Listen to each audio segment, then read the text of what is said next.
It has been more than a decade since a brutal battle over eminent domain in New London. The city won and ripped down 90 acres worth of housing. 12 years later, and nothing has been built there. The question now is, could something like that happen again here in Connecticut?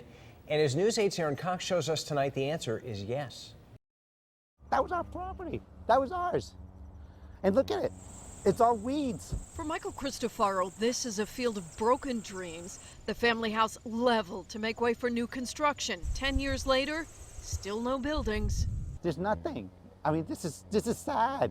This is the infamous Fort Trumbull in New London. 90 acres at the center of a national battle over the use of eminent domain. New London, the Fort Trumbull project is Exhibit A in what happens when you give massive corporate welfare to private parties and then abuse eminent domain. The Fort Trumbull project, as just about everybody knows in Connecticut, has been a total and complete disaster. In 2000, the city's New London Development Corporation exercised eminent domain power to take homes for economic development. Cristofaro and several homeowners fighting the taking of their land for private use all the way to the U.S. Supreme Court.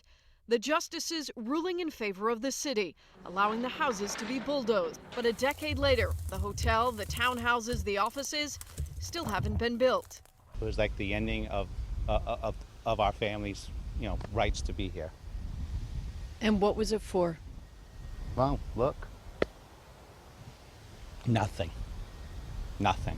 44 states have since adopted stronger protection for property owners. But a lawyer for the Fort Trumbull folks says Connecticut has not, meaning homeowners here are vulnerable. So Connecticut home and small business owners, unfortunately, are still threatened by the very type of eminent domain abuse that we saw going on in New London. If you live in a neighborhood like Fort Trumbull, you could be at risk for the use of eminent domain for development. Older, middle-class neighborhoods along the shore or any property with a view of the water could be a target. So how do you know if someone might be eyeing your neighborhood? Well, experts say keep an ear out for leaders in your community using terms like urban renewal or redevelopment, or that they're going to declare areas blighted, because the next term you might hear them say is eminent domain. As the commercial real estate market rebounds, the fact Connecticut has not passed strong reform, home and small business owners do remain at risk. What about the future of Fort Trumbull? So far, several projects have fallen through. 2 years ago, a developer was selected to build over 100 townhouses, the so-called Village on the Thames. Groundbreaking is set for next spring. I'm still angry. I'm still mad. I'm still ticked off at what they did to us.